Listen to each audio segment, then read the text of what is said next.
रामपुर नाम का एक गांव था। उस गांव में एक ब्राह्मण रहते थे। वे ब्राह्मण पुरोहिती का काम करते थे। एक दिन एक यजमान के यहाँ पूजा कराकर घर लौटते समय उन्होंने रास्ते में देखा कि एक मालिन यानी कि साग वाली एक और बैठी साग बेच रही थी। उसके पास भीड़ लगी थी। कोई साग तौलवा रहा था तो कोई मोल भाव कर रहा था। पंडित जी रोज उसी रास्ते से जाते हुए साग वाली को देखते थे। एक दिन किसी जान पहचान के आदमी को साग खरीदते देखकर वे भी खड़े हो गए। उन्होंने देखा साग वाली के पास एक पत्थर का बाट है। उसी से वो 5 सेर वाले को 5 सेर और 1 सेर वाले को 1 सेर साग तौल रही थी। एक ही बाट सब तौलों में समान काम दे रहा था। पंडित जी को यह देखकर बड़ा ही आश्चर्य हुआ। उन्होंने साग वाली से पूछा, तुम इस एक ही पत्थर के बाट से कैसे सबको तौल देती हो? क्या सबका वजन ठीक बैठता है? वहीं खड़े पंडित जी के परिचित व्यक्ति ने कहा, हाँ पंडित जी, यह बड़े अचरज की बात है। हम लोगों ने कई बार इससे लिए हुए साग को दूसरी जगह तौल कर आजमाया, पूरा वजन सही उतरा। पंडित जी ने कुछ रुक कर साग वाली से कहा, बेटी, यह पत्थर मुझे दोगी? साग वाली बोली, नहीं बाबा जी, यह मैं तुम्हें नहीं दूंगी। मैंने बड़ी कठिनाई से इसको पाया है। मेरे सेर बटखरे खो जाते तो घर जाने पर माँ और बड़े भाई मुझे मारते थे। 3 वर्ष पहले की बात है, मेरे बटखरे खो गए। मैं घर गई तो बड़े भाई ने मुझे मारा। मैं रोती रोती घाट पर आकर बैठ गई और मन ही मन भगवान को पुकारने लगी। इतने में ही मेरे पैर के पास ये पत्थर लगा। मैंने इसको उठाकर ठाकुर जी से कहा, महाराज, मैं तौलना नहीं जानती, आप ऐसी कृपा करें जिससे इसी से सारे तौल हो जाएं। बस तब से मैं इसे रखती हूँ। अब मुझे अलग अलग बटखरों की ज़रूरत नहीं होती। इसी से सब काम निकल जाता है। बताओ, मैं ये तुम्हें कैसे दे दूँ? पंडित जी बोले, मैं तुम्हें बहुत से रुपए दूंगा। साग वाली ने कहा, कितने रुपए दोगे? तुम मुझे वृंदावन का खर्च दोगे? सब लोग वृंदावन गए हैं, मैं नहीं जा सकी हूँ। ब्राह्मण ने पूछा, कितने रुपए में काम होगा? साग वाली ने कहा, पूरे 300 रुपए चाहिए। ब्राह्मण बोले, अच्छा बेटी, यह तो बताओ, तुम इस शिला को रखती कहाँ हो? साग वाली ने कहा, इसी टोकरी में रखती हूँ बाबा जी, और कहाँ रखूंगी। ब्राह्मण घर लौट आए और चुपचाप बैठे रहे। ब्राह्मण की पत्नी ने ब्राह्मण से पूछा, आज आप ये उदास क्यों बैठे हैं? ब्राह्मण ने कहा, आज मेरा मन खराब हो रहा है, मुझे 300 रुपए की ज़रूरत है। ब्राह्मण की पत्नी ने कहा, इसमें कौन सी बड़ी बात है? आपने ही तो मेरे गहने बनवाए थे, विशेष ज़रूरत हो तो लीजिए, इन्हें ले जाइए, होना होगा तो फिर हो जाएगा। इतना कहकर ब्राह्मणी ने गहने उतार दिए। ब्राह्मण ने गहने बेचकर रुपए इकट्ठे किए और दूसरे दिन सुबह साग वाली के पास जाकर उसे रुपए दिए और बदले में उस शीला को ले लिया। गंगा जी पर जाकर उसको अच्छी तरह धोया और फिर नहा धोकर वे घर लौट आए। इधर पीछे से एक छोटा सा सुकुमार बालक जाकर ब्राह्मणी से कह गया, पंडिताइन जी, तुम्हारे घर ठाकुर जी आ रहे हैं, घर को अच्छी तरह से झाड़ बुहार कर ठीक करो। ब्राह्मणी ने घर साफ करके उसमें पूजा की सामग्री सजा दी। ब्राह्मण ने आकर देखा तो उसे अचरज हुआ। ब्राह्मणी से पूछने पर उसने छोटे बालक के आकर कह जाने की बात सुनाई। यह सुन पंडित जी को और भी आश्चर्य हुआ। पंडित जी ने शिला को सिंहासन पर स्थापित कर उसकी पूजा की, फिर उसे ऊपर आले पर पधरा दिया। पंडित जी को रात को सपना में भगवान ने कहा, तू मुझे जल्दी लौटा आ, नहीं तो तेरा भला नहीं होगा, सर्वनाश हो जाएगा। ब्राह्मण ने कहा, जो कुछ भी हो, मैं तुमको नहीं लौटाऊंगा। ब्राह्मण को घर में जो कुछ भी पत्र पुष्प मिलता उसी से पूजा करने लगे। 2-4 दिनों के बाद भगवान ने स्वप्न में फिर कहा, मुझे फेंका, नहीं तो तेरा लड़का मर जाएगा। ब्राह्मण ने कहा, मर जाने दो, पर मैं नहीं फेंकूंगा। महीना पूरा बीत भी नहीं पाया था कि ब्राह्मण का एकमात्र पुत्र मृत्यु को प्राप्त हो गया। कुछ दिनों बाद फिर स्वप्न हुआ, अब भी मुझे वापस दिया नहीं तो तेरी लड़की मर जाएगी। दृढ़ निश्चयी ब्राह्मण ने पहले वाला ही जवाब दिया। कुछ दिनों पश्चात लड़की भी मर गई। फिर कहा कि अब की बार स्त्री मर जाएगी। ब्राह्मण ने इसका भी वही उत्तर दिया। अब स्त्री भी मर गई। इतने पर भी ब्राह्मण अचल अटल रहा। लोगों ने समझा यह पागल हो गया है। कुछ दिन बीतने पर स्वप्न में फिर कहा गया, देख अब भी मान जा, मुझे लौटा दे, नहीं तो 7 दिनों में तेरे सिर पर बिजली गिरेगी। ब्राह्मण बोले, गिरने दो, मैंने तुम्हें उस साग वाली की गंदी टोकरी में नहीं रखने का प्रण कर रखा है।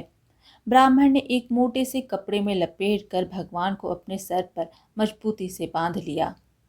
वे हर समय उन्हें यूं ही बांधे रखते। कड़कड़ा कर बिजली कौंधती नजदीक आती पर लौट जाती। अब 3 दिन ही शेष रह गए। एक दिन ब्राह्मण गंगा जी के घाट पर संध्या पूजा कर रहे थे कि 2 सुंदर बालक उनके पास आकर जल में कूदे। उसमें एक सांवला था और दूसरा गोरा। उनके शरीर पर कीचड़ लिपटा था। वे इस ढंग से कूदे कि जल उछलकर ब्राह्मण के शरीर पर पड़ा। ब्राह्मण ने कहा, तुम लोग कौन हो भैया? कहीं इस तरह जल में कूदा जाता है? देखो मेरे शरीर पर जल पड़ गया। इतना ही नहीं, मेरे भगवान पर भी छींटे पड़ गए। देखते नहीं मैं पूजा कर रहा था। बालकों ने कहा, ओहो, तुम्हारे भगवान पर भी छींटे लग गए क्या? हमने देखा नहीं बाबा, तुम गुस्सा ना होना। ब्राह्मण ने कहा, नहीं भैया, गुस्सा कहाँ हो रहा हूँ। बताओ तो तुम किसके लड़के हो? ऐसा सुंदर रूप तो मैंने कभी नहीं देखा। कहाँ रहते हो भैया? कैसे अमृत खोली मीठी बोली है। बालकों ने कहा, बाबा हम तो यहीं रहते हैं। ब्राह्मण बोले, भैया क्या फिर कभी मैं तुम लोगों को देख सकूंगा? बच्चों ने कहा, क्यों नहीं बाबा, पुकारते ही हम आ जाएंगे। ब्राह्मण के नाम पूछने पर उन्होंने कहा, हमारा कोई नाम एक नहीं है। जिसका जो मन होता उसी नाम से वह हमें पुकार लेता है। सांवले लड़के ने ब्राह्मण जी को एक मुरली देते हुए कहा, यह लो मुरली, जरूरत हो तब इसे बजाना, बजाते ही हम लोग आ जाएंगे। दूसरे गोरे लड़के ने एक फूल देखकर ब्राह्मण जी से कहा, बाबा इस फूल को अपने पास रखना, तुम्हारा सदा मंगल होगा। वे जब तक वहां से चले नहीं गए, ब्राह्मण उनकी ओर आंखें लगाए देखते रहे। मन ही मन सोचने लगे, आहा कितने सुंदर हैं दोनों, क्या फिर कभी इनके दर्शन होंगे?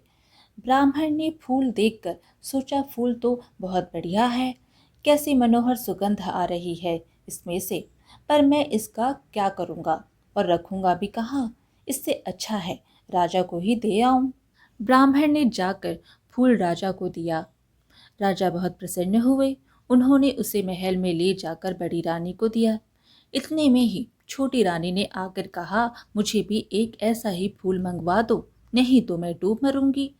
राजा दरबार में आए और सिपाहियों को उसी समय ब्राह्मण को खोजने भेजा। सिपाहियों ने ढूंढते ढूंढते जाकर देखा, ब्राह्मण देवता सिर पर शीला बांधे पेड़ की छाया पर बैठे गुनगुना रहे थे। वे उनको राजा के पास ले गए। राजा ने कहा, महाराज वैसा ही एक फूल और चाहिए। राजन, मेरे पास तो वो एक ही फूल था, पर देखिए चेष्टा करता हूँ। ब्राह्मण उन लड़कों की खोज में निकल पड़ी। अकस्मात उन्हें मुरली वाली बात याद आ गई। उन्होंने मुरली बजाई। उसी क्षण गौर श्याम जोड़ी प्रकट हो गई। ब्राह्मण रूप माधुरी के पान में मतवाले हो गए। कुछ देर बाद उन्होंने कहा, भैया वैसा एक फूल और चाहिए। मैंने तुम्हारा दिया हुआ फूल राजा को दिया था, राजा ने वैसा ही एक फूल और मांगा है। गोरे बालक ने कहा, फूल तो हमारे पास नहीं है, परंतु हम तुम्हें एक ऐसी जगह ले जाएंगे जहाँ वैसे फूलों का बागीचा खिला है। तुम आंखें बंद करो। ब्राह्मण ने आंखें मूंद ली। बच्चे उनका हाथ पकड़कर ना मालूम किस रास्ते से बात ही बात में कहाँ ले गए। एक जगह पहुंचकर ब्राह्मण ने आंखें खोली तो देखकर मुग्ध हो गए। बड़ा सुंदर स्थान था। चारों ओर सुंदर सुंदर वृक्ष लता आदि पुष्पों की मधुर गंध सुशोभित थी। बगीचे के बीच में एक बड़ा मनोहर महल था। ब्राह्मण ने देखा तो वे बालक गायब थे। वे सहज करके आगे बढ़ी। महल के अंदर जाकर देखा तो सब ओर से सुसज्जित बड़ा सुरमय स्थान था। बीच में एक दिव्य रत्नों का सिंहासन था और सिंहासन खाली था। पंडित जी ने उस स्थान को मंदिर समझकर प्रणाम किया। उनके माथे पर बंधी हुई ठाकुर जी की शिला खुलकर नीचे गिर गई। जो ही ब्राह्मण ने उसे उठाने को हाथ बढ़ाया कि शिला फटी और उसमें से भगवान लक्ष्मी नारायण प्रकट होकर सिंहासन पर विराजमान हो गए। भगवान नारायण ने मुस्कुराते हुए ब्राह्मण से कहा, हमने तुमको कितने दुख दिए परंतु तुम अटल रहे। दुख पाने पर भी तुमने हमें छोड़ा नहीं, पकड़े ही रहे। इसलिए हम तुम्हें सशरीर यहाँ ले आए हैं। जो भक्त स्त्री पुत्र घर गुरुजन प्राण धन इस लोक और परलोक को छोड़कर हमारी शरण में आ जाते हैं, भला उन्हें हम कैसे छोड़ सकते हैं। इधर देखो, यह खड़ी है तुम्हारी धर्म पत्नी, तुम्हारी कन्या और तुम्हारा पुत्र, यह भी मुझे प्रणाम कर रहे हैं। तुम सबको मेरी प्राप्ति हो गई। तुम्हारी एक ही दृढ़ता से सारा परिवार मुक्त हो गया।